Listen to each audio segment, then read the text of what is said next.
All right, everybody. Welcome to the Evolution Security Podcast. This is Eric and Aaron Davis. We are the Tactical Twins, and there's something really special about this show, and that is the fact that we have the only self-defense-oriented podcast that is ran by twins. That's right. One of a kind.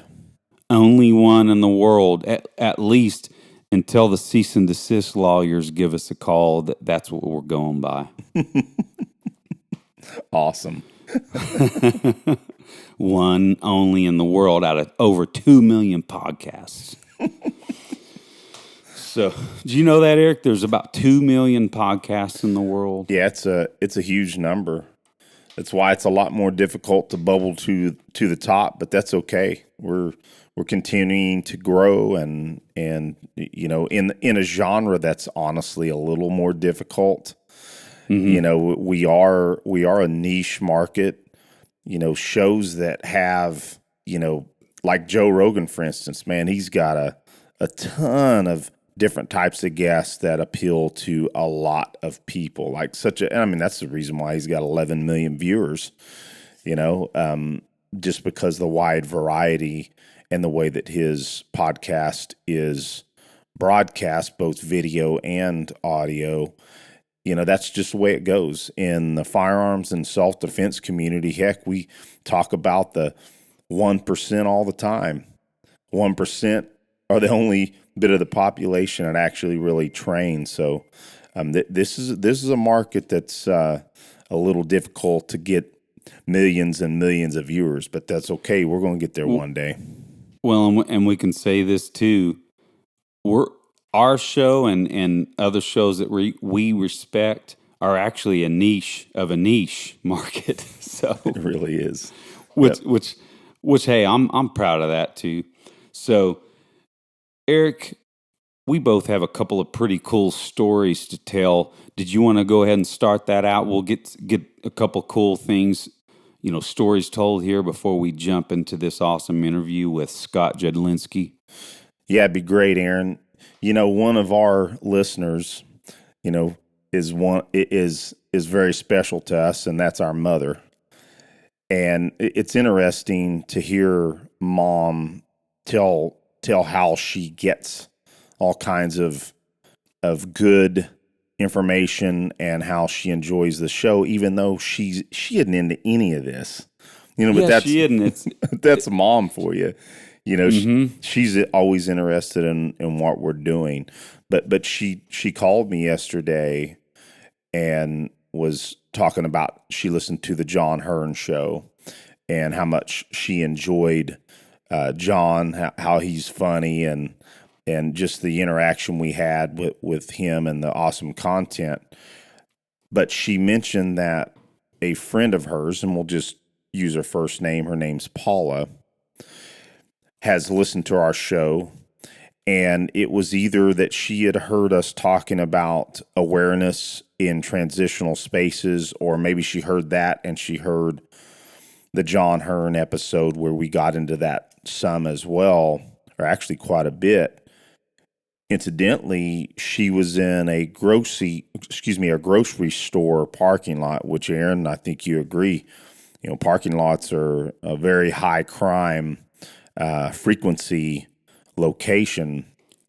And yeah, especially for the civilian defender. Absolutely. So she had fresh in her mind listening to our show on those topics, and when she was leaving the entrance of the store, she said she specifically became way more aware, looked around as we all suggested on the show. And when she got to her car, she noticed that a person changed directions towards her and started to encroach on her. And again, from listening to the show, that's all it took, was that she had in her brain that, hey, this is her response. So she was able to halt the encroachment, was able to get in the vehicle. She reduced everything in her hands. She tried to keep, items out of her hands, so that she wouldn't dither, like we talk about. And she jumped in the vehicle, had her eyes on this person, because what did she do? She had her head up, and she knew who was around her and what they were doing. Mm-hmm. And so she was able to get in her vehicle and quickly drive away, while this person kind of looked bewildered at her, like, hey, her either her prey, or maybe it was a panhandler. We don't know. But most assuredly, this person had changed directions and came directly towards her. So at a minimum, that's one sign of a possible pre-assault cue, right? Mm-hmm. And so as she drove off, she was thankful. As a matter of fact, Mom said that she felt it was God's providence that she had heard that show, and that she had felt that strongly about that situation, that it was a possible, possible malignant situation, to use Craig Douglas's terminology. And it certainly could have been benign, but absolutely. you don't assume that these days. You can't. And incidentally, she heard days later that someone was in fact robbed at that very location. So it's very possible that whomever this was the possible perpetrator of the robbery that happened at that location. But anyway, we bring these stories up to say that this is one of the reasons we do this show. It's because we want filtered information to get out to audience members to keep everybody safe. And managing unknown contacts, again, to use Craig's terminology, is the most important skill that you can have. The awareness of and avoidance piece, the picking up on pre-assault cues, that's the most important thing that individuals can learn. But it takes practice, to really get good at it. But anyway, I thought that was an awesome story, and when Mom told me about that, it made me feel like, what? That's precisely why we're doing this. So I was pretty pumped. 100%. So, and I'll tell a similar story. Now, this actually involves my son. He is 16 years old and has gotten into, Eric, you'll be proud of this, man. He's been pumping some iron. Awesome. Getting strong. And being strong is important. Oh, yeah. Well, so he was going to the gym. It was about, I think it was roughly 7 o'clock, sundown, of course. It was dark, but he pulled up in the parking lot and was in his car. And now everybody, you can choose to take this for what you believe it to be. But I'll tell you this is exactly what he said. He said, I just felt like I needed to stay in my car and duck my head down. And he said he did that for about 30 seconds and then kind of looked around and didn't see anything of concern. And so he exited his vehicle. Well, about 2 vehicles away, there was a guy with a gun pointed right at another person, robbing him right there in front of the gym. Wow. Yeah, at gunpoint. I was just interested. I said, so was it a revolver, or was it an automatic? He said, well, I couldn't tell for sure. He said it was a black pistol of some sort. And I said, okay, we'll probably assume it's automatic. But, he believes that him keeping his head down made that person miss him as he was walking through the parking lot, because he said it just started when he observed it.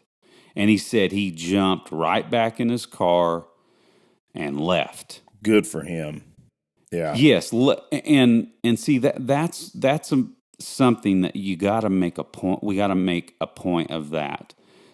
A lot of people would say, "Okay, I'm gonna get in my car and maybe wait till this, I can get out of here and come back or whatever, because they want to do their workout." But he left and came home right away and told me and his mom about it.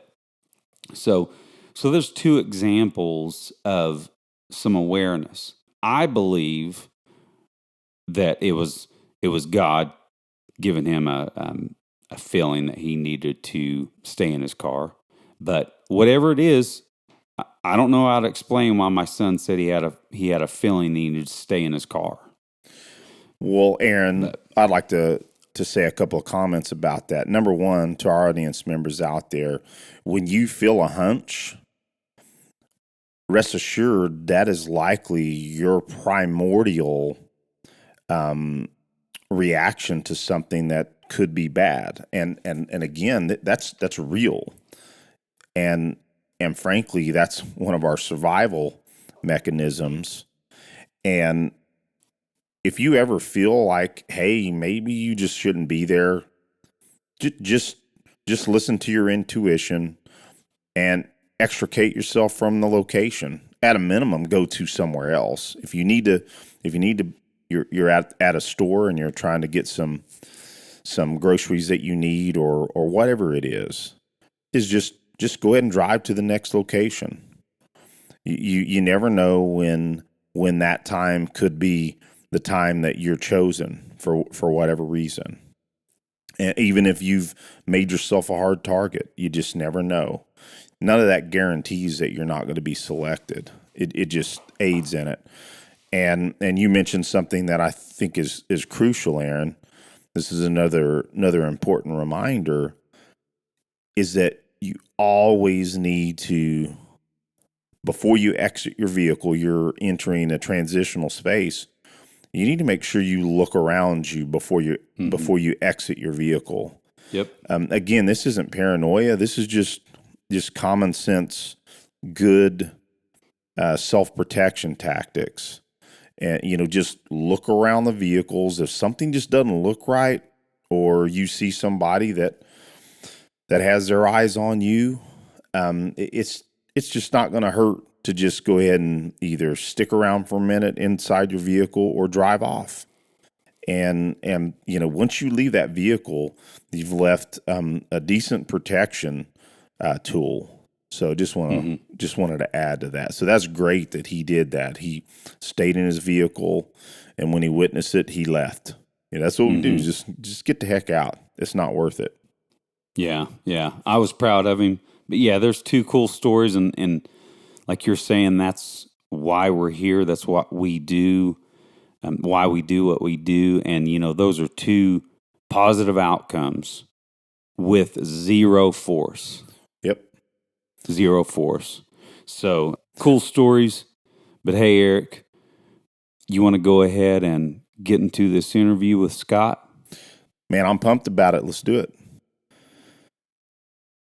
Ladies and gentlemen, we'd like to welcome Scott Jedlinski of the Modern Samurai Project back to the show for a second time. How are you doing, Scott?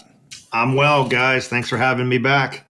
Well, and like we were saying or speaking on pre-show, I didn't get to be on the last interview, so I'm pretty pumped about getting to talk to you this time. Excuse me, a little bit of that COVID still causing us a little cough. Sorry about that. Yeah, man. Twins with COVID. Yeah, and we're 1,500 miles apart, something like that. Somehow we got COVID the same time. But with all that, Scott, listen, the audience can go back to episode 47 to get a detailed bio. But for our audience that may not know you, go ahead and give us a summarized bio, if you would, sir. Yeah, sure. So my name's Scott Jedlinski. I am the main instructor for Modern Samurai Project. We specialize in AIWB, the red dot pistol, and performance pistol shooting in general. I run the company along with my wife, the COO, really the boss of everything, Beverly Jedlinski. We teach civilians, law enforcement, all the way from local, state, all the way up to federal. A couple of mill agencies out there, or departments, or whatever I'm trying to say there, and teach about 100 classes a year. So good times.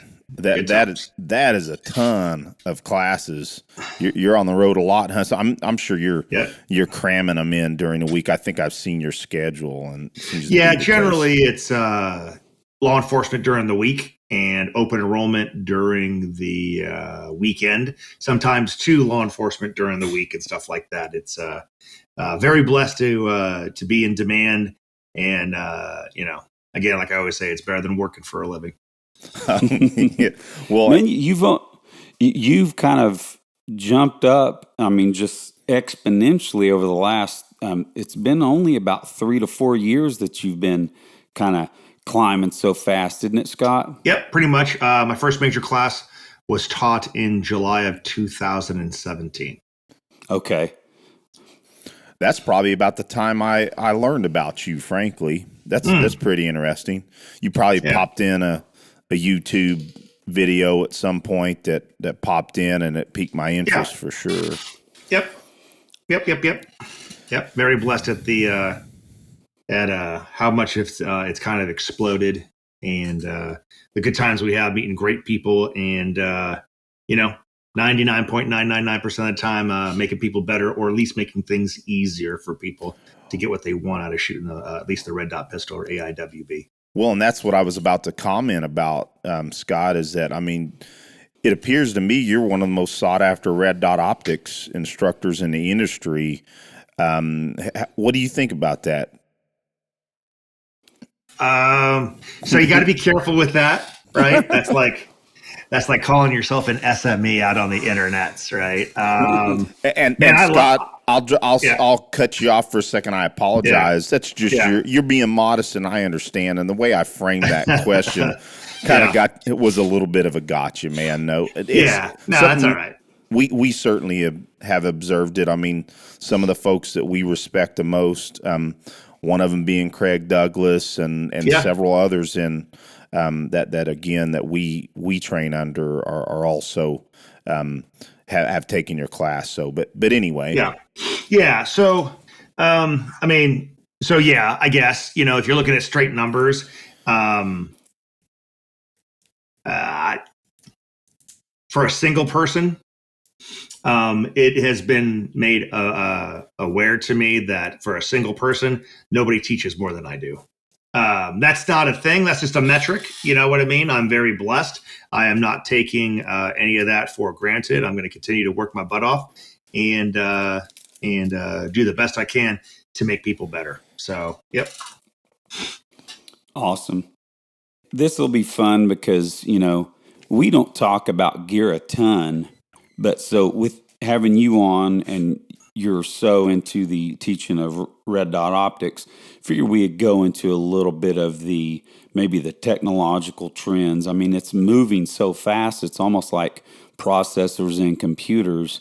Right. These dots are getting updated. And once you get one on your pistol, it might be out of date in 6 months. That's almost what I'm feeling like right now. With the milled slide. Yeah. Exactly. Yeah. But so the interesting thing is, I think it was just a couple weeks ago, SHOT Show, Hollerson released or announced their new 507K, that smaller footprint, closed emitter models. Yep. Now, it seems like do you think that the technology is going to really go towards that, and that's going to be the standard, or? I mean, what are your thoughts on that again? Because I mean, so I do, right? And that has really changed over the last year or so, right? The argument, there was only really one closed emitter for a long time in the acro and the P1, right? the reason why the shift to closed emitters did not accelerate as fast as it is now is lack of choice. There was only one, and the battery life on the P1 sucked. Okay. Then Holosun comes out with the 509, affordable, robust, great battery life. That sparks some things. And now you have Steiner out there, right? So what I want to tell people is this, right? And I used to use this analogy, right, between like irons, iron sights and the dot, right? Do irons work? Absolutely. Absolutely. Irons are manual transmissions. The dot is an automatic. Okay. Yes, your whole experience may be more visceral and I don't know. It just appeals to your manhood to use irons, but you can't argue that once you get the hang of the dot, that the dot's not easier and more efficient, right? Now we're taking that one step further, right? Yes, can you do what you want to do with an open emitter? Absolutely. The SRO is great, right? The 508 is great. The RMR is still great. Yada, yada, yada, right? But there was trade-offs before, mainly in cost and battery life. Now with the new closed emitter optics out there, right? You have a great price point, especially the way it's set up. We'll get back to that in a second, right? But you have choice in price, long battery life, right? And the price point almost matches some of the closed emitters. Or, I'm sorry, some of the open emitters. So why not have a closed emitter? Why not? You know, it keeps out dirt, dust. More importantly than that is the nitrogen purging on the closed emitters, or most closed emitters, which defeats or combats fogging, right? Which is probably the more important thing about rain and mud and blood and all this other stuff that, you know, rarely ever happens in a gunfight, right? But everybody, you know, oh my God, we get mud on your... I was like, bro, you need to quit that part-time job mud wrestling on Tuesdays where your gun gets covered with mud, right? Because I ain't never heard that happen before, you know what I mean? So, but if the option is there and the price point is the same, why not? Why not? Right? The pecking order of them right now, I will tell you, you know, depending on what your price point is, you can't go wrong. If you choose an Acro P2, you can't go wrong. You choose a Steiner MPS, you can't go wrong with the new one, not the one with the 13-hour shutoff, right? If you get the 509T, you can't go wrong, right? If you work for an agency and everything has to be built in the United States, boom, go for your Acro, right? If you don't have that and you want something more aesthetically pleasing, boom, go for the Steiner. If you don't care, you just want raw performance and things of that nature, and you have a lower budget, there you go, man. Go for the 509T. And they're priced perfectly for the market to decide. We're living in a great time, gentlemen.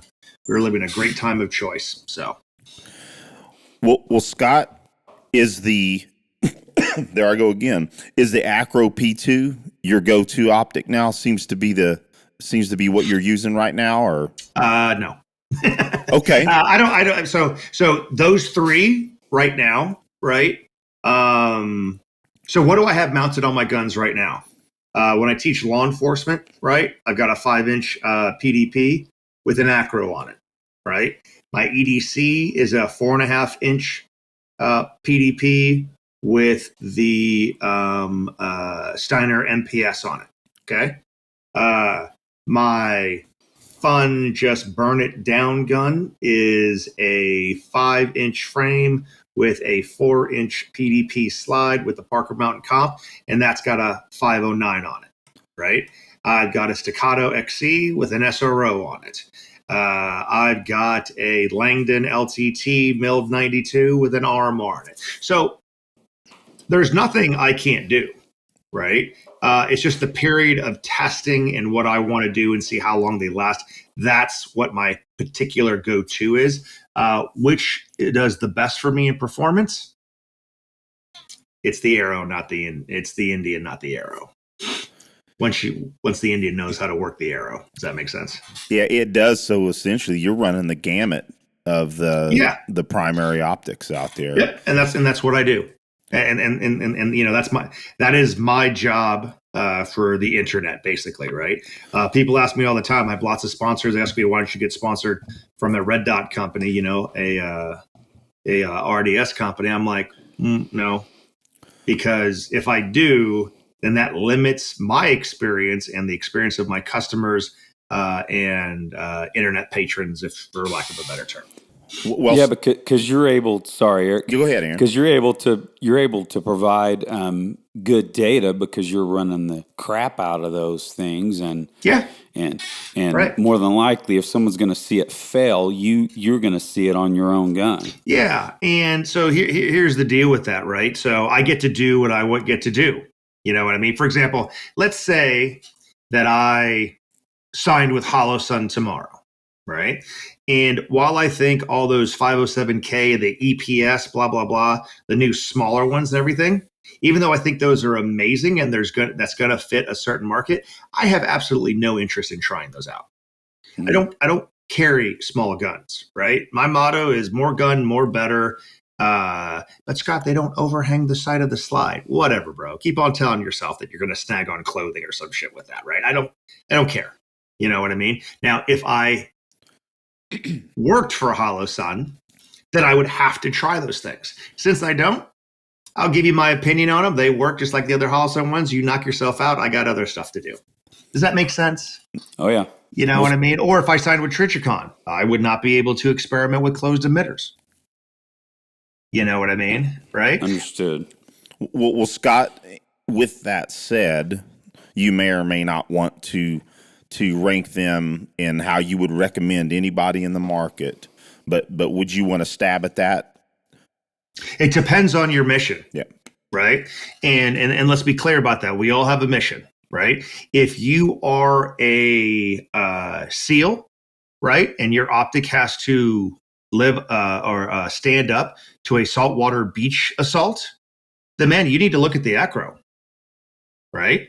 If you are police or a federal agency where everything has to be at least, you have to have some NATO contract or something like that, then it's either going to be the acro or the Steiner, right? If you're heavily budget minded but still want the performance, then you go with the HoloSun, right? If you're asking me to stack it based on performance, there's literally no difference in my performance between the three. And so it's impossible to stack it. It's the age old thing, man. What do you want? A Mustang, a Camaro, or a Corvette? Well, at that point in time, it depends on the driver, not the car, right? So. And I will add, Aaron, I'm sorry. I will add Aaron and Aaron's been in the RDO segment longer than me, probably, almost 6-7 months longer than me. But frankly, Aaron and I are agnostic overall. I mean, we're running HoloSun right now. Sure. I'm interested in looking at the acro. I'm again, the agnostic side is definitive in both of us. So we were just curious if you did have a ranking of them. Yep. I mean, yeah, if all I did was if I was heavily competition based like I used to before, I'd be shooting an SRO, right? Biggest field of view, not really worried about, bumping up hard against things or having to fly all over the place. And battling TSA and the way they throw guns in gun cases and stuff like that, I'd be running an SRO. So it all depends on your mission and what you're willing to do. More importantly, there are so many good red dots out there that the ones that are crap are going to start falling off the market. And I'm so excited for that. Yeah, and that's cool you mentioned that because we'll talk a little bit more about that later because I've got a story to tell. But let's talk about Keeper's Concealment.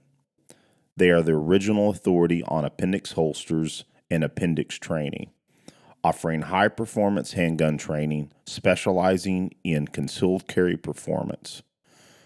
Keeper's Concealment is also a proud affiliate of CCW SAFE, the truly proven legal service membership company offering dedicated legal defense. Heaven forbid you're forced to use lethal force. Use code KC10OFF and check them out at ccwsafe.com/keepers.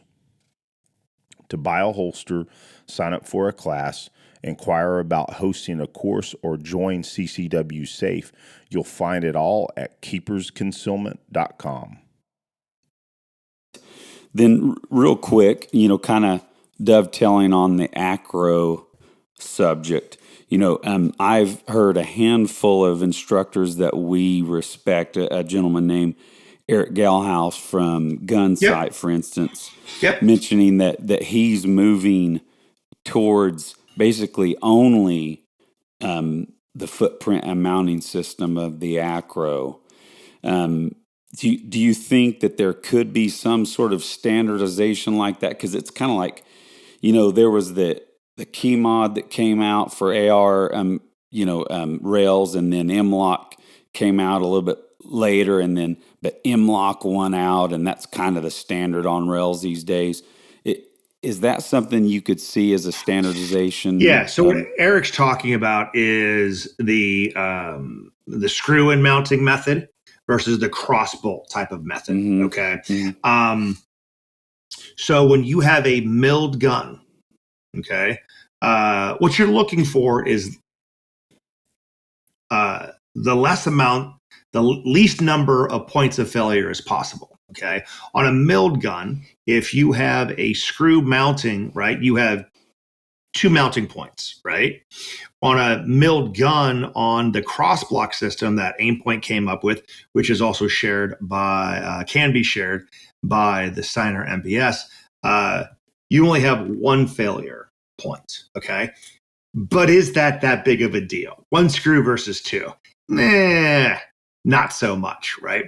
Where it exponentiates in the failure rate could be when you have a factory milled gun that uses a plate system, right? For example, we'll use the Walther PDP, right? You've got the 2 bolts that go into the plate, right? And then when you have a screw system, another 2, right? So you have 4 points of failure, okay? When you have the cross bolt, then you have 2 and then 1 that goes across the side. Well, it's still only 1 less point of failure. It's a huge less point of failure for checking things, right? For example, on a factory plate, the failures could be the optic could get loose if there was a user error or operator error, right? Or that could be tight, but the plate could be loose, okay? It seems to me that when you have the bolt, the screw system in there, taking those out, right, and you're afraid that you're going to strip your screws and everything to check the plate is such a much more arduous task than just undoing that big old cross bolt, which is usually, I believe, about a 10 or 11 star, right, torque bolt, right? So it's less. There's a lot less calamity going on there with the cross bolt system. Do I prefer the cross bolt system? Absolutely. Do I think that is going to take over the RMR footprint? Maybe. Companies have a hard time adopting another company's standard, as we've all seen. Right now, that's not necessarily intelligent because none of us would be shooting as much hollow sun right now if they didn't adopt the RMR footprint. That was genius.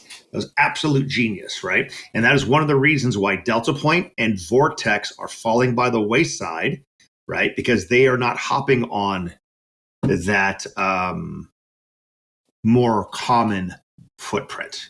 If that makes sense. Could you have an open emitter with that crossbow? Sure. Just got to make it taller, right? Is being taller bad? No. The taller the optic, as long as it's secure, the quicker it gets to your eye on the presentation. So interesting stuff coming down. Interesting stuff. Well, so now I'm going to tell my story here. Okay. See this Holosun 507C shy of its pistol. That's because I have this ready to get sent off to Holosun. Mm-hmm. Because this Saturday I was at an IDPA match, and again, here's where the agnostic nature comes out. Definitely not going to bag on Holliston. I love them, but I'm just telling an honest story about this and wanted to get your take on it. It's funny. I'll say that here in a second, but so I get there and I get on the line. I think, okay, I'm gonna check this, make sure my dot's where I want it to be, brightness wise, and it wouldn't go up. And then I'm thinking, okay, I'll shoot this stage, and then I'm gonna go check my battery.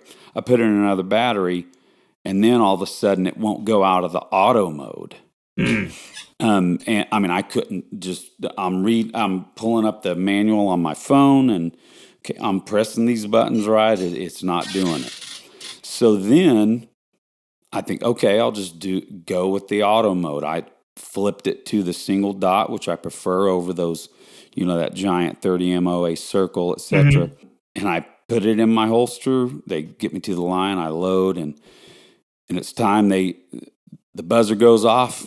I bring it up to my eye line, and there's no dot.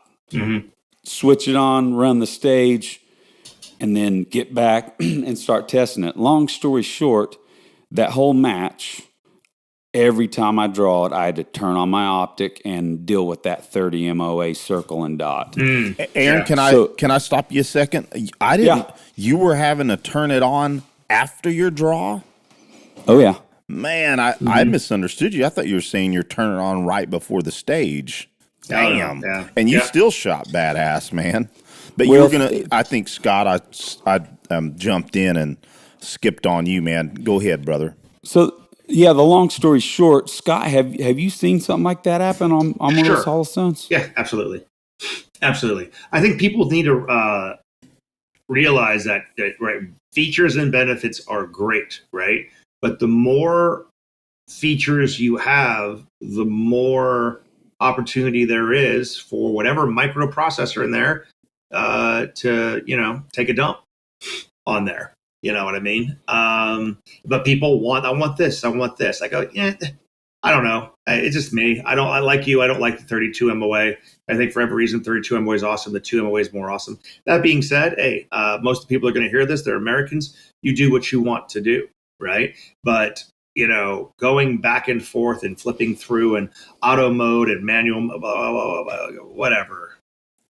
2 MOA, manual mode. When you're shooting a match, right, bump it up to the brightness that's according to the match. You're carrying the gun, go all the way to the top, drop it down 2 or 3, depending on your optic, and then you will have a solid dot, regardless of the lighting condition outside for your EDC purposes. Okay, that's a nice little tidbit right there. Yep. So you like it pretty bright for EDC, huh? Yeah. So, for example, if anybody follows me on social media, I always carry a light on my gun, right? Because I can, right? If, for example, you turn down the light to be perfect in, at nighttime or something, you switch on that white light, it's gone. So you got to learn how to shoot with the bloom, right? If you need to, and kind of go from there, if that makes sense. You're talking about the bloom from the dot. Yes. Yeah. Okay. Yeah. Got it. Yeah. Interesting. Well, that's a cool tip. I like that. Now, so that still brings me back to one of my main questions.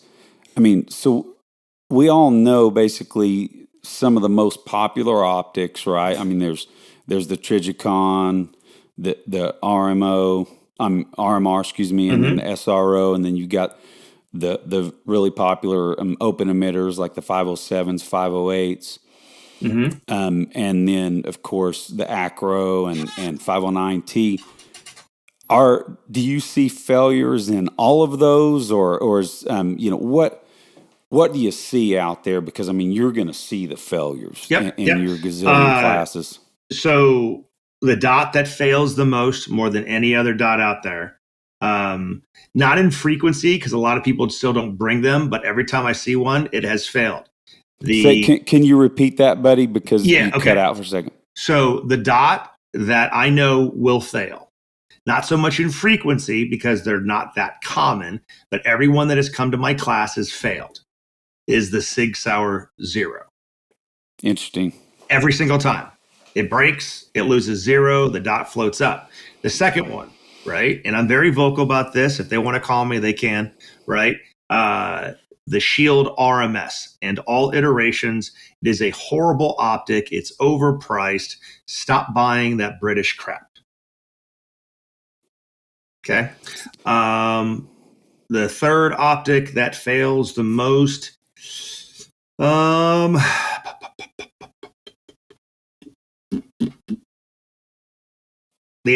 it's not really a failure when you don't change the battery on the Acro P1. Yeah. It just goes down quite a bit because people don't have their battery operator headspace. Vortex is probably fourth in there. But to be clear, that is before they changed out the electronics in there. The reason why the Vortex used to fail a lot is the electronics in the original Vortex Venoms and all those others, right? When there was a loss of power, whether from recoil or loss of contact, and then it regained power, the default was to stay off. Vortex switched the programming in there to once it regains power, it flickers back on. Okay. That being said, Vortex, the current red dot offering is not a robust offering. It is inexpensive. So that's one of the main reasons why you would want to buy it. I know Vortex has new optic plans out there. Why they don't release them, I don't know. I have friends that work at Vortex. I've taught at Vortex many times. I love that company to death, but maybe they'll listen to me for the 10th time that I've said it. They are becoming insignificant in the pistol red dot game, and they need to release their new stuff immediately. So if they don't like me anymore because I said that, whatever, in the long run, they'll be better for it. Yeah, I mean, they have outstanding rifle optics. You know, they're my favorite optics, part of it because of price along with quality. You would think that they'd want to really push into that market. You would think. Yeah, it's funny. My first dot, because I like Vortex scopes so much, that I'll just get this Venom, I think it was. And I had it for a couple months, and that dot just started flying all over the place while I was shooting. Yeah. So I sent it in. They gave me a brand new one. And again, sorry, Vortex, it's sitting in a brand new box in my closet. Yeah. Because in the middle of that, I was like, okay, I trust lots of people recommending the 507C, and so I got that. Yep. But so it's interesting to see. I knew that would be a good conversation about what you see in your classes. Now, so that brings up another concept, and I can't remember if we talked about this in the last interview, but I still want to hit on this. So that brings up the issue with iron sights, backup irons. How do you run them? Do you run third co-witness? Do you run them as low as you can? I mean, there's so many kind of ways in between, as low as you can to full on, 1/3 co-witness, etc. Yeah, no, I run them as low as I can. I would call it a 1/16, right? I did a little collaboration with CNH Precision and Night Vision. That basically they have them specific for the optic, right? That basically, if this is the bottom of the battery tray where the glass starts, all you see is just a little bit of the rear, and you see the front. That's all you need. Interesting. Yeah, and that's the approach that I have on my EDC gun, my training and competition gun. I've got the sights up a little higher, but still, I still want them as low as possible. Yeah, and on the Steiner and the Acro, you don't even need new sights. The glass is so low, you can run whatever stock ones you have. Oh, nice. Mm-hmm. Cool. Well, but another thing from what I remember too is one of the reasons why you like even having the at least the front sight is to help people find that dot in relation to the front sight. No, let's be that clear right now. Clear right now. Using your irons to find your dot is dumb. Okay. The only time you should do that is when you are in a extreme off-axis position. where your head cannot be upright and the gun cannot be upright, right? Say, some sort of undercar thing, what Dan Brokos calls Brokeback Mountain, right? Type of position in IDPA when you got that hard lean and there's no way you can maintain balance with your head up, then using your front sight. But if you're straight on, right, and your head can be upright, the gun can be upright, using your irons to find the dot is inefficient. And now let me be clear. Yeah. I'm talking about as people are getting to know it and if they're under stress or something like that. No. But, no. So you're going to be under stress, so you're going to give them more stuff to do? Yeah. Yeah. So again, I used to say that being a nice guy, if you want to be training wheels, use your front sight to find the dot, man. But, again, that's the same as, hey, man, if you're switching from a manual transmission to a automatic transmission, go ahead and use both feet on the auto. Now, that makes zero sense. Don't do that. Yeah. You know what I mean? Use one foot back and forth. It's the same thing. Again, if anybody's been to my class, I have the 4 Ps. I don't know if I think I said that on this one last time, right? But present, prep the trigger, support hand, pinky pressure, dot drops from 12, press the trigger. You do that, you don't need your iron sights. Your iron sights are backups. They are backups to use when you need them, right? Just like on your carbine, right? Most people, when they shoot their carbines, they got those Magpul Pros they haven't flipped up in 5 years, but when they need them, they flip them up. Just imagine your irons are flipped down on your pistol until you need them, then look for them. But until that point, don't look for them. Does that make sense? Oh, yeah. Okay. Eric, do you have any follow-ups on that, buddy? Yeah, I found, one of the things that is certain for me is all I've ever done, I've not taken any formal red dot optics for pistol. I've followed your method. Hearing you say it on I thought it was on our show. It may have been on one of your videos, but I could have sworn it was you said it on our show. And I think I did. Yeah, I think Aaron weren't you kind of dry firing it with him when he you guys were talking giving about me a pistol lesson? Yeah. Yeah. So again, I was an audience member in that one. It was nice. I was actually traveling TDY and got to hear it. I was pretty pumped about it. But that's all I've been doing is using your 4 Ps and it's helped me big time. So of course, need to be in under you formally, but Let's take a minute to talk about Origin. Origin supports us on the path. To quote Jocko, if you listen, then you know. They produce the best jiu-jitsu gis on the market, rash guards, spats, and Jocko Fuel supplements. They make t-shirts, hoodies, leather boots, and belts, with all their products made in the USA by U.S. workers, bringing manufacturing back. If you're interested in any of these Origin products, please go to our show notes and click on the affiliate link. You can also find our affiliate link on our website, evosec.org, in our blog page. Also use EvoSec10 at checkout for 10% off.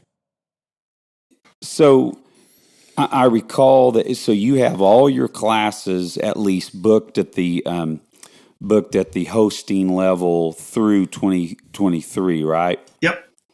So are you sold out pretty far into the year, or? Yeah, it's not a linear thing, right? But if you're asking me right now, do I have classes sold out in September of this year? Yes, I do. Do I have some classes that have spots available in July of this year? Yes, I do. Got it. Right. So, but yeah, am I worried about filling my classes? I am not. Oh, no. I'm asking to see if Eric and I can go and find one. Where are you guys at again? I forget. I am in Oklahoma. Oh, okay. Eric is in right outside of Fort Bragg. Yep. Oh, okay. Well, we're near Oklahoma City or no? Yeah. Oh, I'm an hour. So I think I'm going back to Mead Hall this year. Outside of Bragg, Griffin Training Group. Going back there this year. I'll look for the Mead Hall one. Because, man, they've been having some great classes. Yep. I was going to meet Cecil Birch down there a couple of weeks ago, but got this daggum, Chinese cold virus and couldn't go. But yep. I hear that's a pretty sweet place. It is. It's great. Well, Scott, I'll look for that Griffin group for sure. Yep. And off the top of your head, do you know if it's full or not?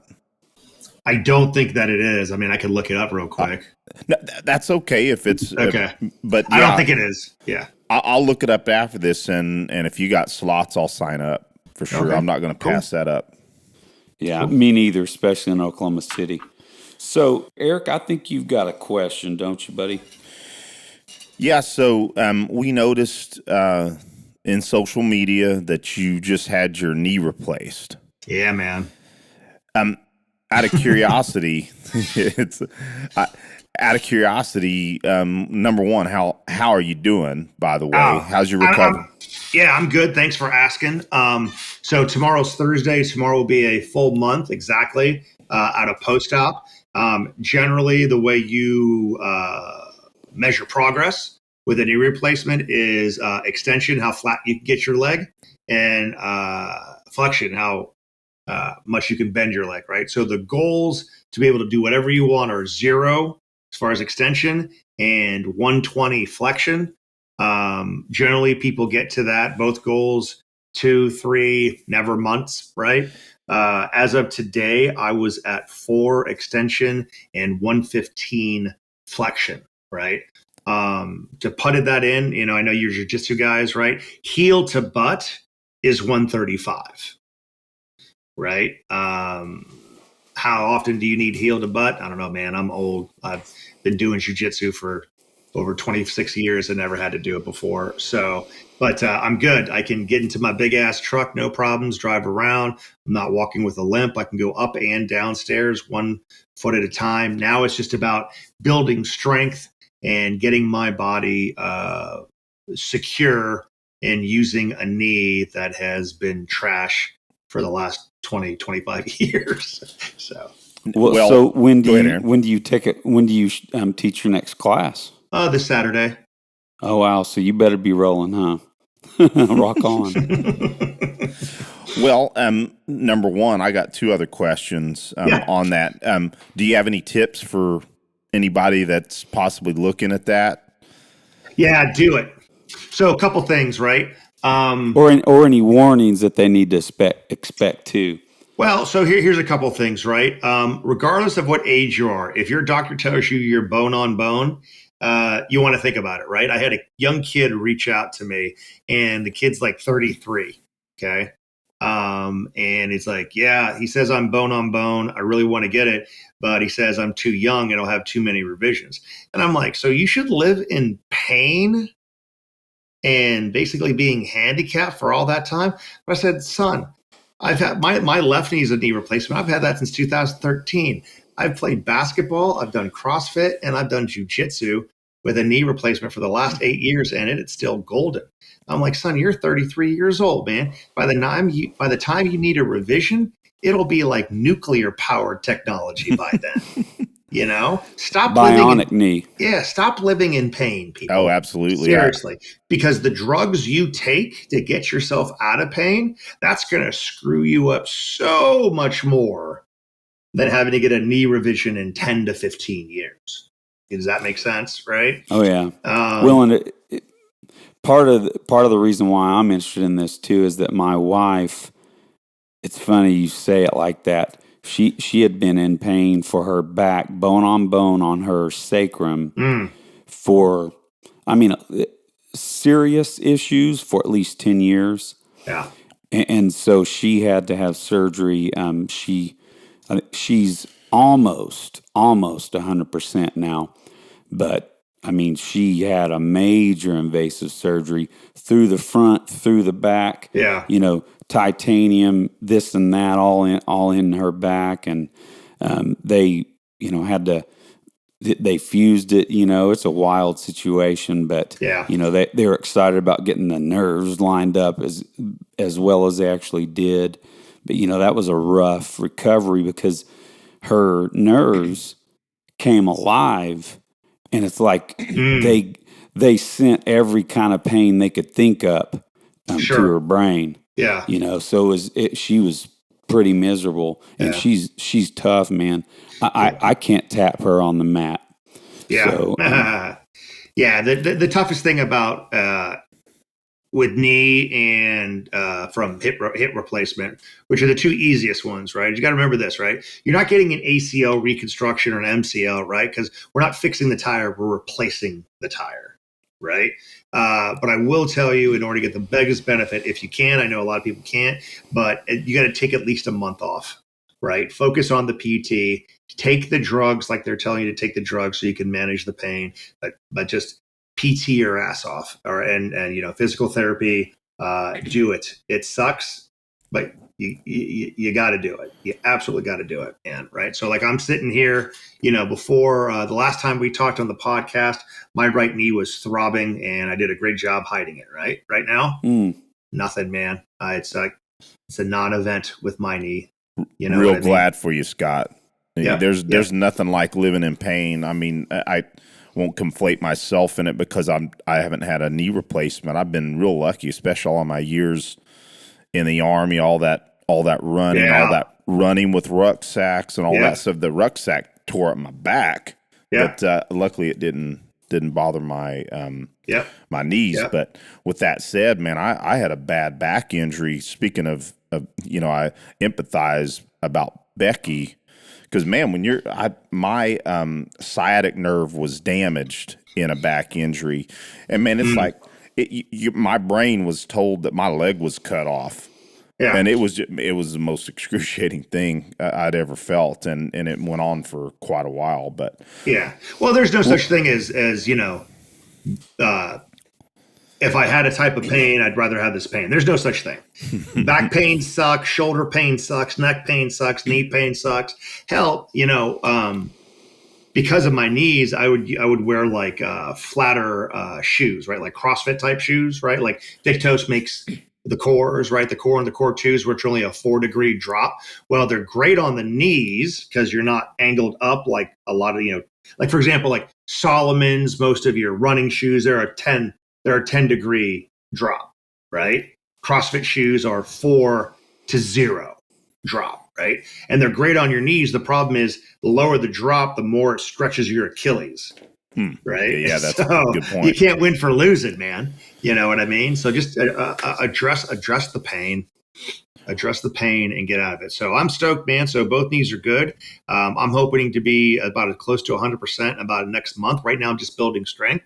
Now that I can really work out hard, and not so much cardio, but just doing the weight training and jiu-jitsu hard, like I know that I can. I'll drop 50 pounds in like 3 months. You know what I mean? And when I'm 240, man, I look like a rail. And if I'm 240, people are in trouble. If I can, Well, Scott, you already seem like, at least current pictures, you already look like you've dropped some inches there. I'm 295. I think the heaviest that the internet has seen me has been about 315. Can I blame that on the knees? Maybe a little bit. More of it is it's traveling, right? And all the delicious food. Salt heavy, delicious food out there. And, you want to get off. You had a great class. You want to reward yourself. So I'm with my buddy, AJ Zito. We got some ribeye. We got some brown water. We got some cigars and stuff like that. And then you get on a plane and bloat even more, right? So post-COVID, right, I dropped to 270, but that was mainly dehydration. I kept it at about 295. I'm 295 right now. Right. But I've been working my ass off in PT. And once this leg gets stronger and I could really get moving and I get back on the mats, I'll tell you what, man, 240. Well, and Scott, you kind of took some of the words out of my mouth. I was going to ask you about your jiu-jitsu, and I'll frame it this way. Like 3 years ago, again, I had my horrible back injury. I'm like the 10-year blue belt. Just from various injuries, travel, deployments. I've had the most progress I've had in 6 years in this last year. Yeah. And I'm super pumped about my current path. One of the most awesome parts is that, and I think just today it may have been finalized. We've got 0600 classes. I'm a morning person when it comes to workouts. Oof, not me, bro. I understand. Now, I still got to be there in the evenings where, my main instructor, but just having that option in the morning has given me twice the workouts on the mat. Yeah, and the new knee is just giving me that confidence, right? Because it's hard to go roll, right? Because you got a couple things, right? It doesn't matter. For example, I train at Gracie Baja. One of the great things about Baja is that I can go anywhere in the world and train, right? And even though it's the same flag, people still got to protect home base, right? Yep. And they're not going to let somebody come in and do their thing, you know what I mean? And sometimes you have overzealous people, right? So I would always be worried about that. And then I got to go teach your class, right? So the whole thing of it is this, man, more confident in it. I'm going to train more. I don't think I'm going to go to classes. What I'm thinking is I'm starting to build a network of high-level black belts of all different, flags out there. And I'm just going to take a private lesson. I want to learn their game and take a private lesson, mark that down. My professor, Charles Gomez, is pretty cool. It's like, hey, man, if you take a class, let me know. Right? Because Baja, it's both skill and you got to check the box, right? I just got my 4th stripe on my purple belt, right? That 4th stripe took 2013, took 8 years to get. Yeah, so right? you've been a purple belt nearly as long as I've been a blue belt. I got my purple belt in 2011. Yeah, so it is exactly the same. I got my blue belt in 2011. Yeah, and I think I got my 3rd stripe in 2012 or 13 or something like that. And now I just got my 4th stripe. But all of that was basically, me sending pictures to my home professor about, going out and training with guys like Ruben Alvarez, nice. Cody Hudson. Oh my God, why am I blanking on it? Jeremy. Oh my God, it's horrible. He's going to kill me for not remembering. He's a legend, and I can't remember his name right now because I had a really good steak before I came onto here. Wasn't Jeremy Horn, was it? Jeremy Horn, yeah. Jeremy Horn, Awesome. So, Jeremy Horn, man. Yeah, and we didn't talk about it, but that whole thing is like, hey, man, taking a regular class should be one check. Taking with a world-class black belt, how many classes is that worth, right? So he gave me I guess I earned my 4th stripe there. My goal, as hard as it may be or unrealistic, is I'm going to get my brown belt this year, right? Awesome. Even though I got all those classes, I'm going to keep up the training. I got those guys on tap. My buddy AJ, my buddy AJ, who AIs with me the most, he went to his first jiu-jitsu lesson, and it was with Ruben Alvarez. Nice. Who's a world-class guy, formerly of Cyborg and stuff like that. I'm like, hey, bro, this is your first lesson ever, and you're training with Ruben. It's amazing. Badass. So yeah. Well, and Scott, you said something that I think is crucial, and we talk about similar subjects on this show a lot for one main reason. It's because we have a lot of audience members that have started jiu-jitsu and started a lot of this listening to our show. And we like to emphasize that, especially like Aaron and I are 48, we and I know my buddy Greg, little shout out to him. He gives me a hard time because he's 9 years older than us, I believe, 8 or 9 years older. But the truth is, on the jiu-jitsu mats, that was part of my problem, is as I got into my 40s, I would still never say no to that, Div 1 wrestler that showed up as a white belt or, just any of the kind of spastic folks that you run into every now and then. I'm still game. My ego says, hey, all takers. But I'd still get injured. I'm still like that. You know what changed that? Wrist locks. Oh. So you a big wrist lock fan? Dude, I don't care if you're a white belt first day on. If you're 300 pounds and you pass my knee line, you're getting wrist locked. I don't care anymore. Right? Well, because I mean that's so that one thing. Like one of my probably my most significant professor, Tony Passos, right? He's a black belt. He's part of Atos right now. Is I'm a nice guy, right? So I weigh a lot. I don't like to crush people. Okay. And he saw that and he was like, hey, man, so when you're rolling with smaller dudes, do they slow down because they have a speed advantage on you? I'm like, no. Nope. Then why do you not use your weight on them? Like, I don't know, because I'm a teddy bear. I don't know, something like that, right? And my whole thing is like, you're not supposed to wrist lock white belts. Hey, man, he's not supposed to try and double leg me either. You know, you Scott, know what I mean? You're making me think a little bit, man, because wrist locks are going to change your life, bro. I sometimes get to the point where I don't like to use my size either, but you're right. I mean, some of those folks, they're going to use their athleticism regardless, but yeah, 100%. That's a good point. Now, has Cecil talked shit about wrist locks to you? Oh, absolutely not. He hasn't. No, absolutely not. No. I think he just likes to do that. I don't know if we hadn't even really had that. Oh, they're evil. They're evil. But so is a D1 wrestler not doing jiu-jitsu. Yeah, absolutely. And Scott, I want you to understand, I'm not against wrist locks. I don't do a lot of them myself because they're not in my lexicon. But I'm absolutely not against them. You know, what lexicon? Trap the elbow, bend the wrist. What lexicon, bro? Lexicon, right? You get somebody in a position, they T-Rex up, right? Yep. You get somebody so you're in full arm bar from top, right? And they just T-Rex up. Bro, just give them a little motivation with the wrist. Watch them move. Yeah, good point. Watch him move. It's completely changed my game, man. Like my professor, Charles Gomes, right? He's 160 pounds. If he doesn't have a wrist lock in his arsenal against me, it's a hard time for him, but now that he has wrist locks, I don't know where to put my hands, man.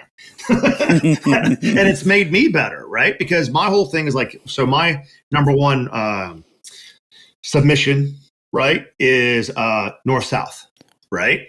And there's three things going to happen in my north-south, right? I'm going to get the choke and you're going to tap immediately because you got 290 pounds on your neck, right? Or you're going to tap from it just being purgatory because you're not going anywhere and you got all this weight on your chin.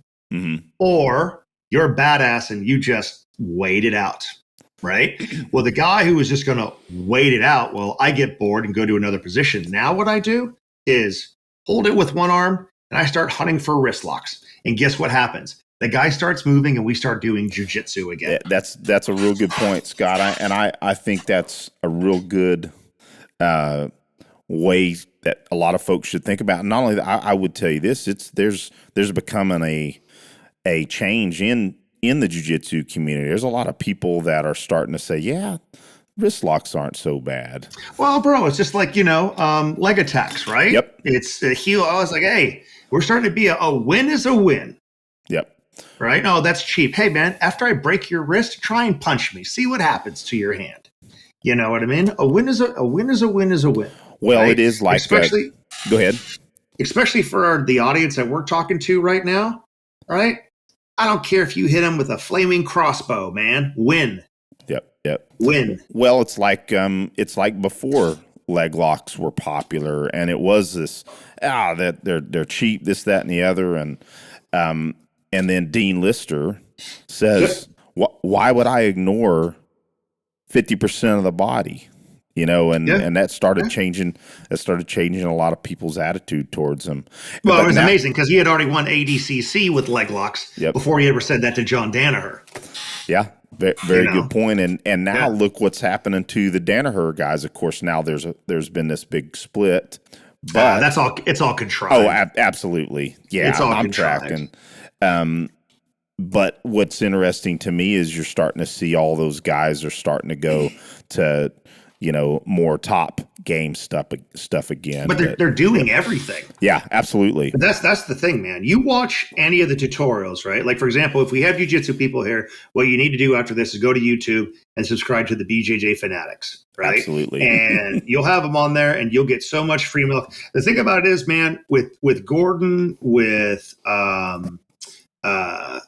what's his face? The Australian guy. Why am I blanking on his name? Craig Jones. Craig Jones, Danaher, all those guys, they can do it from any position, right? The reason why they've always seemed to be guard guys into leg locks and blah blah blah is because, like, here's the thing, man. Our sports, at least our sport, without guard pulling, it is the most boring thing to watch. Like, do you guys watch flow sports? And audience, sorry for going down the jiu-jitsu trail, whatever. Let's do it, Scott. This is us talking. Do you guys subscribe to flow sports? Oh, absolutely. Did you see the last Who's Number One? Yes. Did you see the last two matches where all they wanted to do was wrestle? It was Craig Jones versus Gracie Baja guy, and then it was Nicky Rod versus some other guy. Yeah. All they wanted to do was wrestle. So for 15 minutes, all they did was stand up and collar tie and slap and hand roll. Jesus Christ. Well, did you hear Craig Jones said afterwards, he said, "Hey, sorry guys, next time I'm going to remember I'm not a wrestler," or something like that. He's like, I'm going to go Well, the back other to guy didn't take him down either, though. And Yeah. he does have a wrestling background. Yeah. You know, I'm just saying, our sport without pulling guard, it's boring. I get it. For fighting, right? You're not going to do that, right? You're not going to do that. But we can make that. We can make that decision when it's real. You know, that's been my attitude towards it. But you hit it on the head. Folks out there need, especially if they're training in jiu-jitsu, they're new at it, or even if they're veterans, man, BJJ Fanatics is where it's at. Yeah, yep. I've got a ton of the Danaher, a ton of the Gordon Ryan stuff, and some Andre Galvan. I've got all kinds of Craig Jones stuff as well. But I've been focusing. Yeah. I've been focusing more on Danaher's stuff for the most part. It fits my mindset and the way that he teaches. But as long as you got a lot of caffeine with you, brother. Well, there and you know that was Mike Brown's complaint. Mike Brown. I don't know if you know Mike Brown. Yeah. Yep. He said, man, his favorite instructionals are Gordon Ryan's. But you're right. There's this.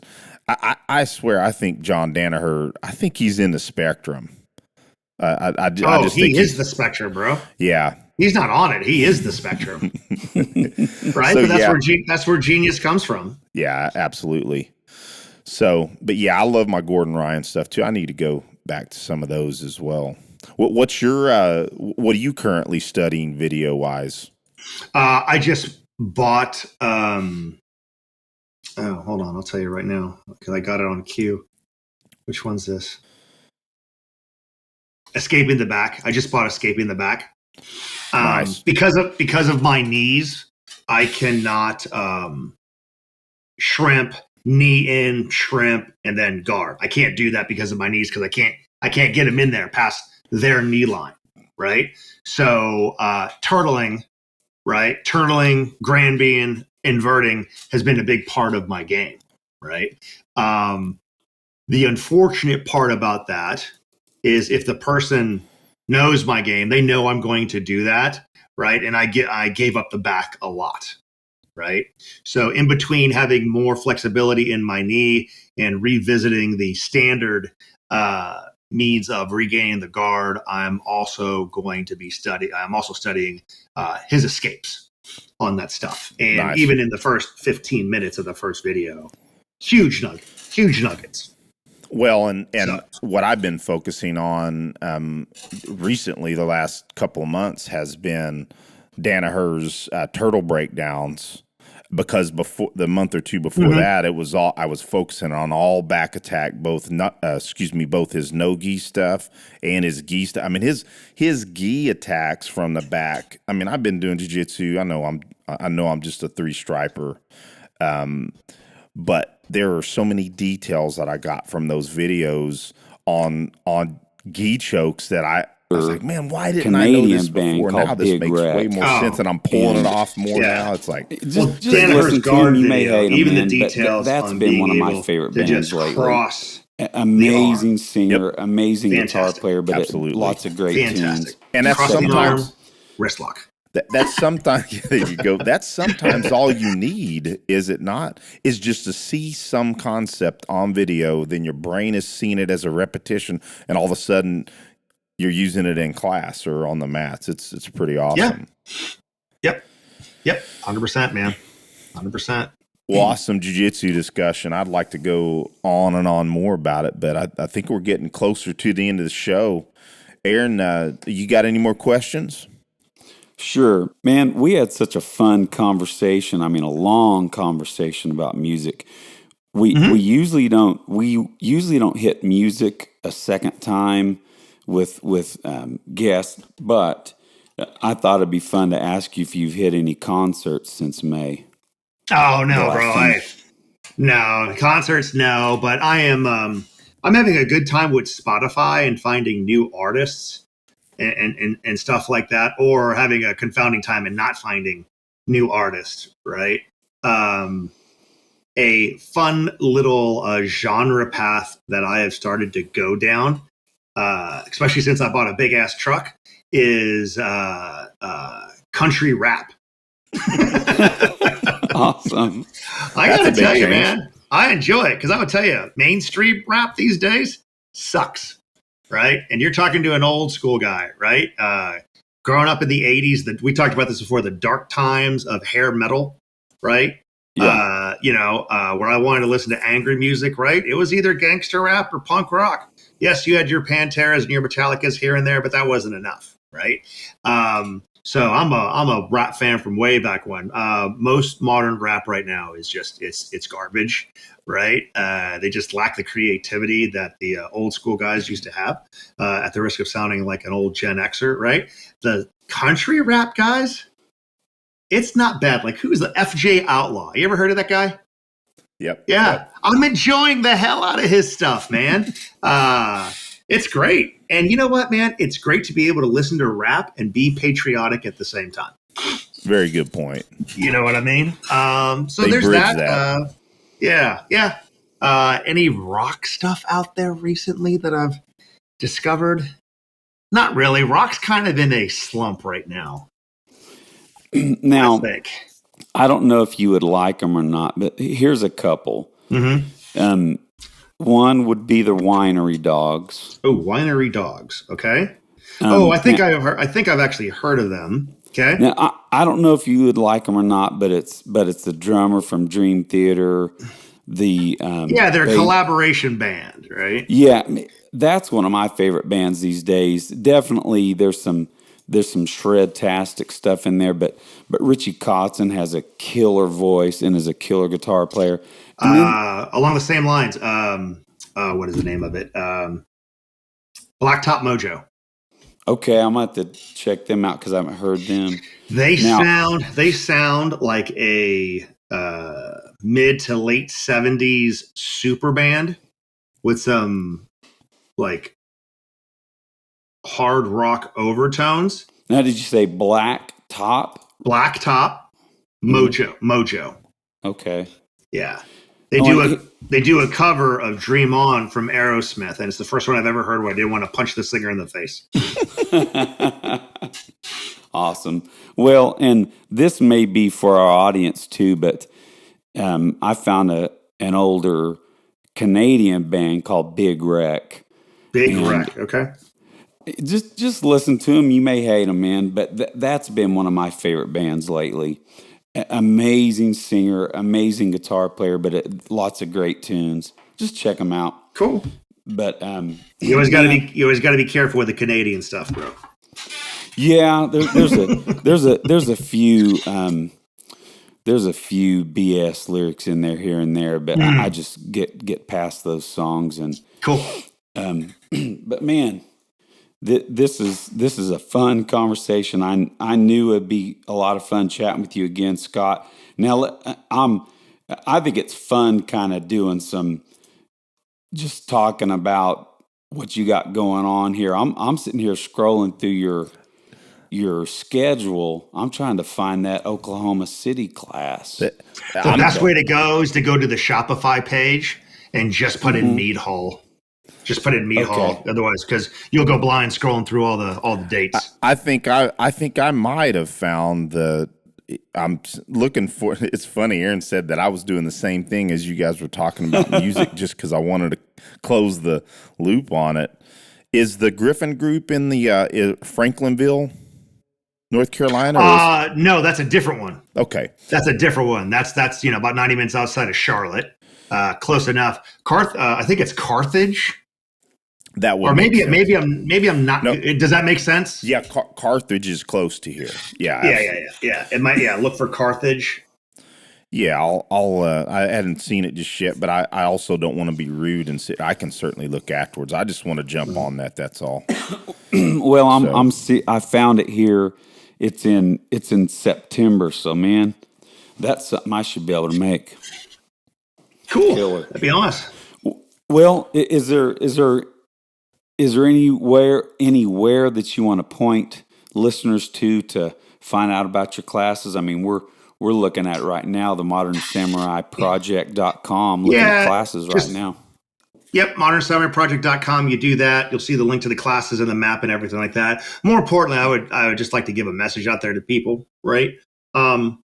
Lately, there has been a thing where people start talking about performance not being important, right? And things that you can't measure are more important. Things like situational awareness, things like, I don't know, man, things you can't measure, right? My personal opinion, you guys do what you want. You're Americans. But if an instructor is telling you that you need to focus on things that you can't measure, that is not the right instructor, okay? You need to be working on hard skills, right? So that you can develop those soft skills. Soft skills are things you can't measure, okay? But the foundation for all soft skills, right, is those hard skills, okay? Interesting. Yep. Performance, guys. There is nothing in life that is not based on performance. Not your job, not the way you drive, not being on the mat. For some reason, we start thinking that performance doesn't matter when we get to shooting, right? And that's... Yeah, I don't get it. Yeah, well, and that's what my dad used to say is bullshiloney. Yeah, good. Yeah, that's awesome. I mean, well, frankly, you get subconscious or overlearned hard skills, then the soft skills, you have a lot more cognitive capability to deal with those soft skills.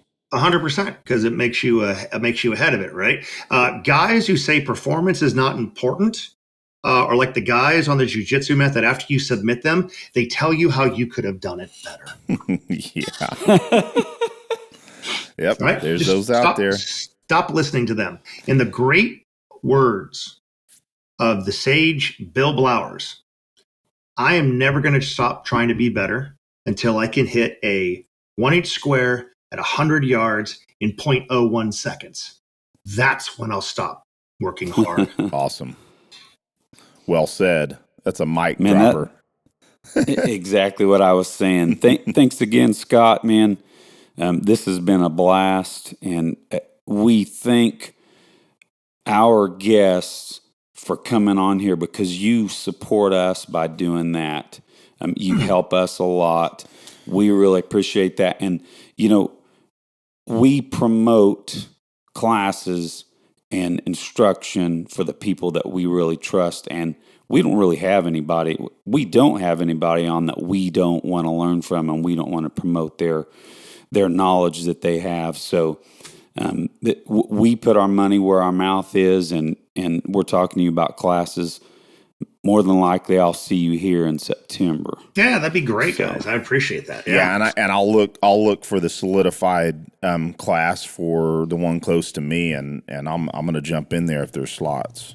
Yeah. Now, refresh my memory. So I know one of you is Reserve Mill, right? Negative. I'm no longer in the military. I'm a civilian now, but you were. Yeah, I was active duty. Yeah. So use the code MIL10 for 10% off. Okay. Now, were both of you former Mill or no? I'm an accountant guitar player, man. Hell yeah. Do you have any accountant discounts? Use the code CPA0. And I was writing the crap down, you jerk.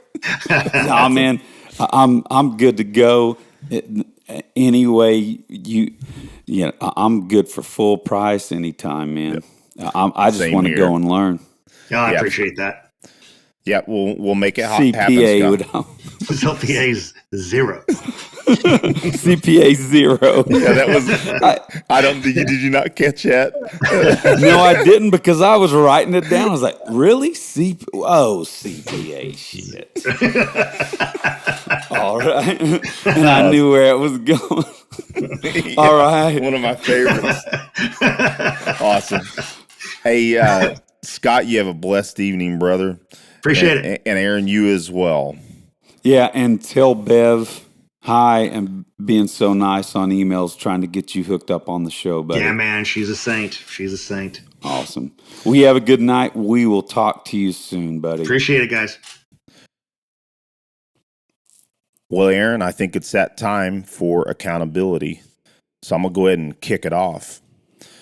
So I'm gonna be kind of brief, and I'm not gonna hit on everything I've done this week. I'm sure sometimes audience members get tired of checking the blocks off sometimes, but one of the big highlights this week was I went down to Jacksonville, North Carolina, where Camp Lejeune is, where my son is stationed.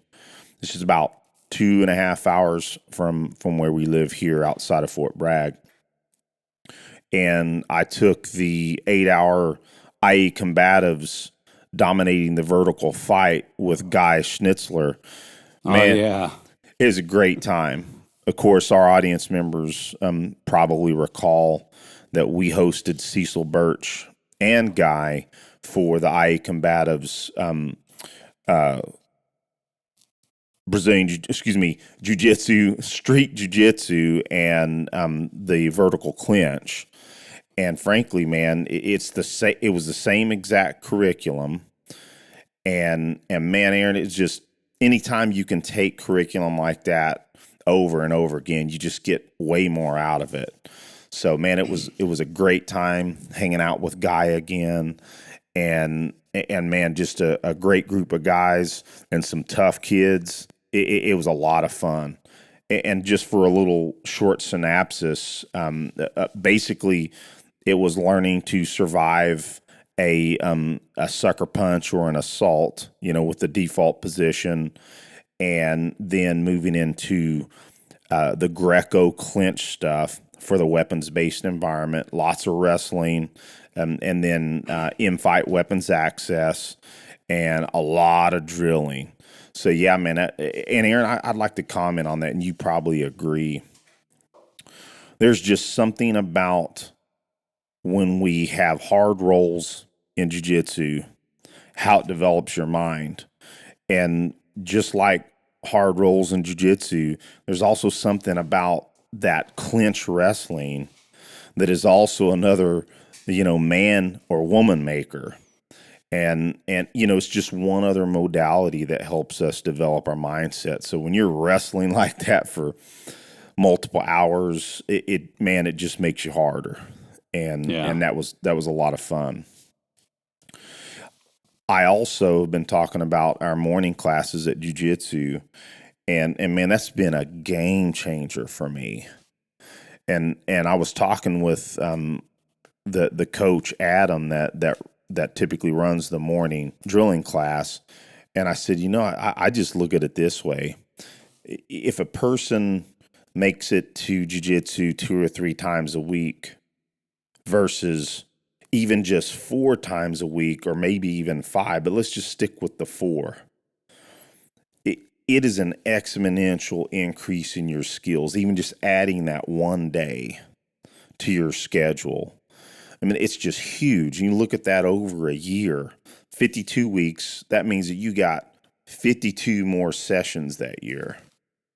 And again, just adding that one more day or those 2 more days a week in your jiu-jitsu is just huge. And I'm super pumped with how much progress I've had. Even after this 3 weeks off for COVID, it seemed like I rolled back in and just kind of hit the ground running. But man, it's been awesome. I'm really pumped about my jiu-jitsu. And like I've talked about before, that is my main goal right now, is improvement in my jiu-jitsu. Now, for for the real accountability, though, I got to hit on myself a little bit. My shooting has been non-existent. Part of that is I haven't found a shooting range home. I've been kind of holding out for this one particular range out in Wagram, or it's actually, I think it's called Wagram Gun Club. And I was told that it would be around 6 months. It's been close to 9 months now. And I know that a waiting list is a waiting list, but so I've decided I've got to come up with another option for a range home.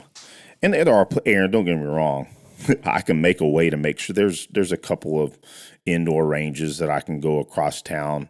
But again, that has impeded my desire to really train, because number one, the indoor range doesn't let you draw from the holster. Kind of a pain in the butt. Boo. Yeah, I don't get that, man. But yeah, my shooting, that's something as I've been dry firing a lot more again, because I was getting to where I was only dry firing 2 or 3 times a week, but I've upped that up to I'm back to doing it every day, even if it's just 5 minutes. Good deal. So yeah, that's something that within the week I'm going to hit the range no matter what I do. I may just go to that indoor range again, but that's something I wanted to really hit on accountability is my shooting has taken a real back seat. Part of it, I did that on purpose after some of my shooting goals and my jiu-jitsu focus. But frankly, it's gone on too long, so I got to get that squared away. That said, Aaron, man, I think I'm going to pass it to you. Well, good deal. So, Eric, I'll go through what I did last week and then talk about another subject here. But so last week I hit Jiu-Jitsu 2 times and got quite a bit of rolling in. And just kind of a digression here. I like going to class and learning some new techniques, but I'll be honest, we've talked about this, that lots of schools run through a ton of techniques. And dude, we're going through brand new techniques every day in class. And I kind of get bored with it because I'm like, okay, I can't retain this right now, but I did grab a new journal and I started taking my journal to class, and I'm running over there and writing in my journal in class, and I kind of don't care what people think, because really there's only one way to really get better. In addition to going to class, is it's remembering the stuff that you're learning that night. If you go over it, it's going to help you solidify it, right? That in addition to video. I know you talk about video a lot, but I think that writing notes is going to help me a lot too. Well, Aaron, that's part of the adult learning model. You learn a new technique, you say it, you write it down. Those are all mechanisms for your brain's retention. So yeah, that's awesome, man. Yeah. So, but I said all that to say I got a lot of rolls in. And man, that's where I have the fun, because I'm still not highly technical. Of course, I mean, there's a long way before you get highly technical. But what I mean by that is I've not rolled a ton because, just to be frank, the way that the Gracie system is. And so now that I'm getting a lot more rolls in, it definitely brings out some of the technique that you maybe haven't gone over in a while. And the communication between your rolling partner is just a lot of fun to me. So, I mean, going to class and not rolling, man, that's boring. But man, getting those rolls in afterwards, it's a great time. So dry fire, it's funny, Eric, you say that. We're talking about shooting. I only dry fired 1 time last week. And it's because, Eric, I'm focusing more on my jiu-jitsu. And I'll just flat out say it. I've been forgetting about dry fire. Yeah, that was what was happening to me because I was focusing so much on jiu-jitsu, what you're talking about, writing a lot of notes, a lot of studying, video review. And so, yeah, that's what was happening to me. And another thing, maybe people remember this. This is my busy gig season. I had 3 gigs last week. I think I've got 3 gigs this week. So, and in a lot of those gigs, I have to prep music for. So, like a lot of that, I'm learning 2 or 3 new songs where sometimes I'm learning it, 30 minutes before I got to go play. And, trying to commit all that stuff to memory or write a chart of it real fast, it just takes some time. I'm kind of bloviating here. Sorry, Eric. I don't think so. Well, just saying that I've been extra busy with that too, and that kind Aaron, of takes my mind off of dry fire. Well, could I want to comment on your jiu-jitsu journey, that what you're seeing. And yeah, I mean, if you're not rolling or sparring with resistance, a lot of the techniques aren't going to myelinate into your lexicon. And so, yeah, man, I get it. I will tell you, Aaron, it is interesting, something that I've went through just recently. And I think, I don't know if it's just because I've had so much more consistency, or maybe it's some maturity that I've had recently. I don't know. It's really odd that I'm starting to, things that would have been difficult for me to see and execute or understand, all of a sudden is making way more sense to me. It's like weird. I've had some epiphanies in my training recently, and I think you're having the same thing on a different scale. Does that make sense? Mm-hmm. Oh, yeah. We're obviously in different levels. Yeah. In jiu-jitsu, I don't mean it that way, because, bro, I'm a three stripe blue belt. I'm not too far ahead of you. Let's back up there, bro. You may be what did you say, a 3 stripe blue? Yeah. But but you've been at it so long, man. Yeah. So, my issue, right, is that I haven't focused on jiu-jitsu really hard. So, but I'm stepping that up this year.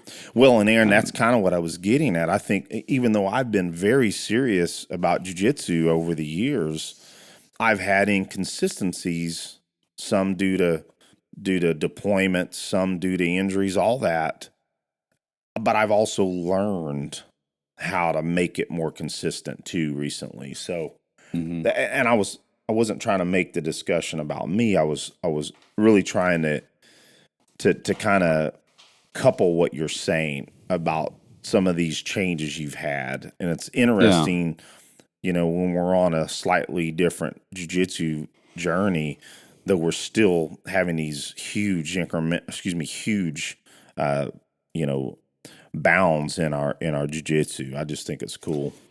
Well, and I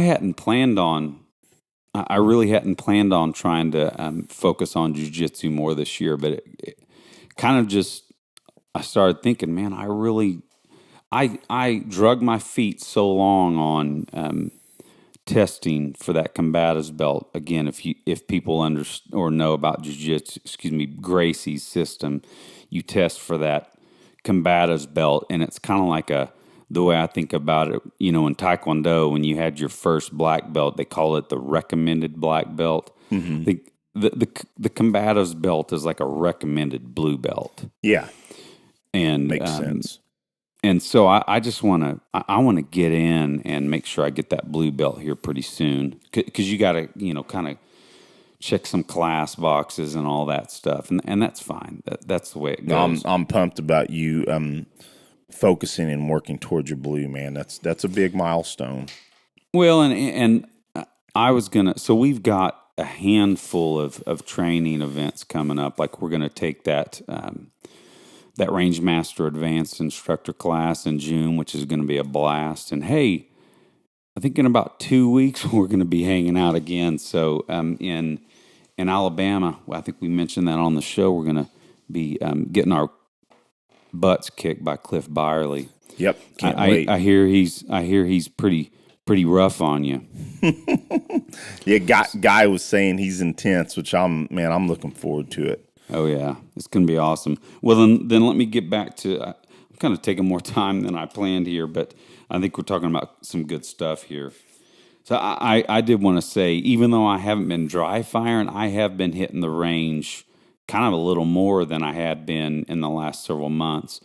I think I'm gonna hit the range this weekend, and then I'm gonna shoot another match the following week. So that'll be 2 matches this month, and at least hitting the range 3 times, including those matches. So that'll be cool. Awesome. So now getting your shoot on. Yeah. Well, so here's some real accountability here. I'm about 15 pounds over my ideal weight. I am too, right now. And I've just frankly been lazy the last several months. My eye surgery, my wife's surgery, and COVID, it's just given me an excuse not to work as hard as I should be.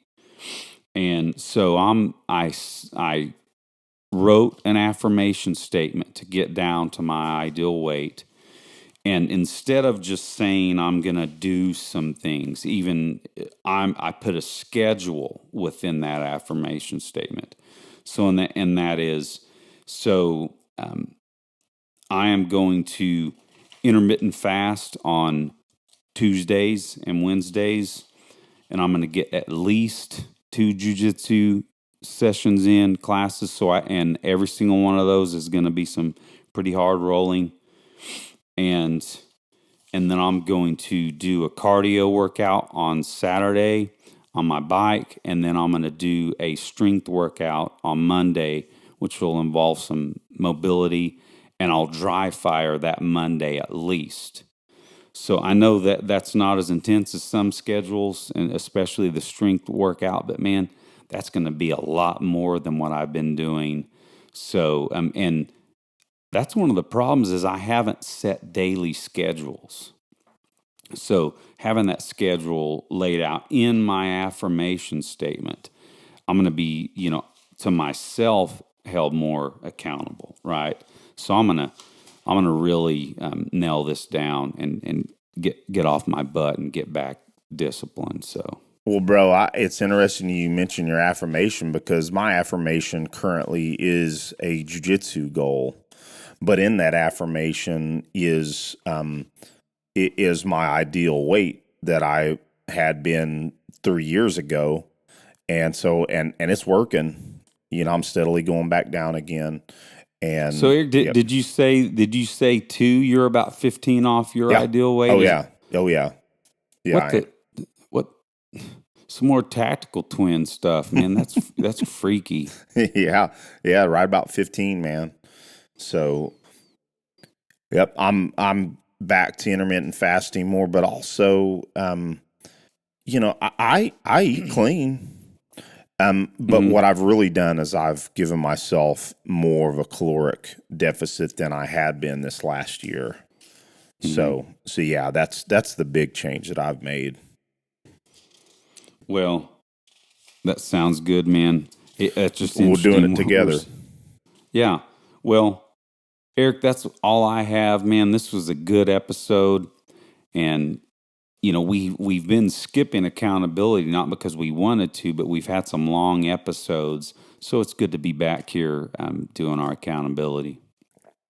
I agree, and it was a good one too.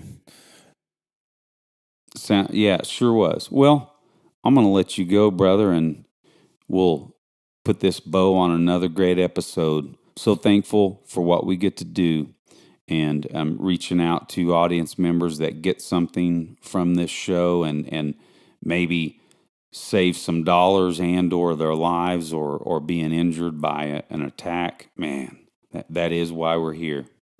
Absolutely. And if you're getting something out of this show, please, ladies and gentlemen, share it with a friend and family member. It helps us grow.